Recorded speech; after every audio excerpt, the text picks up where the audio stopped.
Kaugnay, hindi pa rin natutuldok ang mga issue sa PUB Modernization Program. Makakapalan po natin si Land Transportation Franchising and Regulatory Board Chairman Attorney Chofilo Guadis III. Magandang umaga po, Chairman. Magandang umaga, Igan, at magandang umaga po sa lahat ng mga nanonood po sa atin. Opo, at diretsahan na po tayo. May saysay ba yung resolusyon ng Senado na umihili ng extension ng deadline o tuloy pa itong PUB Modernization Program? Igan, malaki po ang paggalang natin sa resolusyon ng Senado and we recognize it at ginagamit po natin itong gabay sa ating mga desisyon. Pero ang sabi po ng kalihim ng transportasyon is itutuloy po ang programa but we will take into consideration yung mga puna doon sa resolution po ng Senado. Ang isa ho sa nirereklamo yung local manufacturing. Ba't hindi ho mapagbigyan, Chairman? Ay Igan, sa totoo po, 63% po ng mga biniling mga sasakyan ng ating mga kooperatiba at korporasyon ay mga locally manufactured. Naipresenta po namin yung datos na yan sa Senado. Pag sinabi natin locally manufactured, hindi ito totally ginawa po dito. But these were assembled here in the Philippines kasi alam naman natin, Igan, hindi pa po tayo gumagawa ng mga chassis. There were about 40% po, yun po yung mga completely built units naman na galing abroad. So, hindi po eksakto yung datos po sinasabing hindi po napagbibigyan. Napagbibigyan po sila. Sa ngayon ho, meron ho kami mga kinakausap tulad ni Ginoong Saraw na nag-offer po nagagawa ng jeepney. May mga backyard industries po ng mga jeepney sa Santa Rosa na amin na po na kilala at meron na po mga jeepney na pinapakita po kung minsan dinidisplay pa ho yan sa harapan ng aming opisina. Okay, kung meron man, Chairman, ano makakapigil sa programa?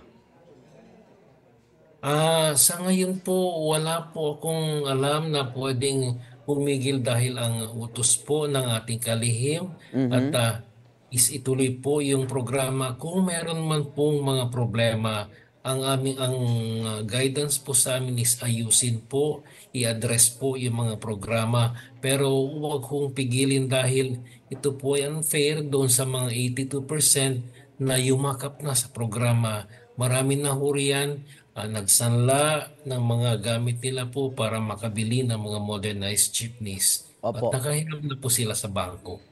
Kahapon ho, binanggit ni Senator J.B. Ejercito, isa sa mga problema sa resolution na sa ilang buwang pagpapatupad ng modernization ay hindi ho may tuturing na mataas ang rating ng kanyang tagumpay, Chairman. Base po sa panukala ni Senador Ejercito po is yun daw pong route rationalization plan ang kanyang tinutukoy na may 11.3% lang po. At tama po si Senador Ejercito pero ang nais ko lang pong idagdag dyan ay may 70% po ng mga local government units ang nag-submit na po sa amin ng kanilang route rationalization plan at ito ay aming inaaral ngayon. Kung tutuusin po, Igan, sila ho ay on board na dahil nag-submit na po sila ng kanilang plano. Iyaman lang ho sa side po naman namin is inaaral pa po namin to bago ho namin sila bigyan ng go signal. So in effect, it's a work in progress and sayang po, Igan, pag ito po ay sususpindihin ngayon. Opo. So yung mga pasahero ho ba ay hindi ho na-stranded? Ibig sabihin, yung serbisyo tuloy kahit po nagkaroon tayo ng modernization? Ang tinutukoy mo ba, Igan, is yung kahapon na activity? Opo, tsaka yung mga ruta ho na naapektuhan, natitiyak ba natin na may masasakyan ng publiko? Ay, naku, opo, Igan.